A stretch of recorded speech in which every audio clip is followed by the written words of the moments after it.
بسم الله الرحمن الرحيم.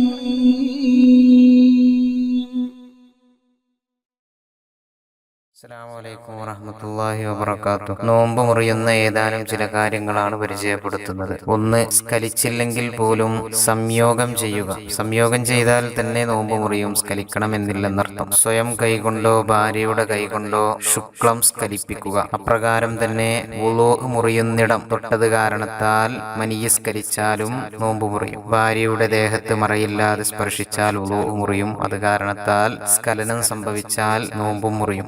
സ്ത്രീയുടെ ശരീരത്തിൽ മറയില്ലാതെ സ്പർശിച്ചാൽ വുളൂ മുറിയും, അത് കാരണത്താൽ സ്കലിച്ചാൽ നോമ്പും മുറിയും എന്നർത്ഥം. മൂന്ന്, ഉണ്ടാക്കി ഛർദിക്കൽ. അനിയന്ത്രിതമായി ഛർദി വന്നാലോ മറ്റോ നോമ്പ് മുറിയില്ല. എന്നാൽ അവൻ സ്വയം ഉണ്ടാക്കി ഛർദിച്ചതാണ് എന്നുണ്ടെങ്കിൽ നോമ്പ് മുറിയും എന്നർത്ഥം. നാല്, തടിയുള്ള വല്ലതും അകത്തേക്ക് പ്രവേശിക്കൽ. ചില ഉദാഹരണങ്ങൾ പറയാം. ചെവിയുടെ ഉൾഭാഗം, അപ്പൊ ചെവിയിലേക്ക് നമ്മൾ നോക്കുമ്പോൾ കാണുന്നതാണ് പുറം ഭാഗം. അതിനപ്പുറത്തേക്ക് വല്ലതും പ്രവേശിച്ചാൽ അത് ഉൾഭാഗത്തേക്ക് പ്രവേശിക്കലായി. അതുപോലെ തന്നെ ഒരു സ്ത്രീ അവൾ ഇരിക്കുമ്പോൾ മുൻദ്വാരത്തിൽ നിന്നും വെളിവാകുന്ന ഭാഗം അത് പുറം ഭാഗമാണ്, അതിന്റെ അപ്പുറം ഉൾഭാഗമാണ്. മൂത്രം പുറപ്പെടുന്ന ഉറവിടം അതും ഉൾഭാഗമാണ്. അങ്ങനെ ഉൾഭാഗത്തിലേക്ക് വല്ലതും പ്രവേശിച്ചാൽ നോമ്പ് മുറിയും. തടി പ്രവേശിക്കുക എന്നത് പറഞ്ഞതുകൊണ്ട് രുചി, അതൊരു തടിയല്ലല്ലോ, അത് പ്രവേശിച്ചാൽ അതകത്തേക്ക് രുചി മാത്രം പോയാൽ നോമ്പ് മുറിയുന്നതല്ല. എന്നാൽ ഞാൻ നോമ്പുകാരനാണെന്ന്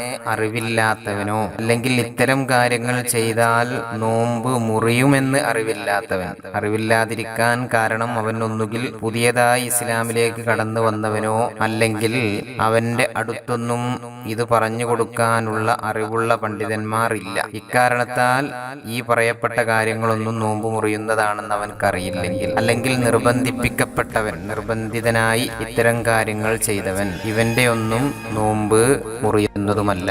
വാഖിറു ദഅ്വാനാ അൽഹംദുലില്ലാഹി റബ്ബിൽ ആലമീൻ. വസ്സലാമു അലൈക്കും വറഹ്മത്തുള്ളാഹി വബറകാതുഹു.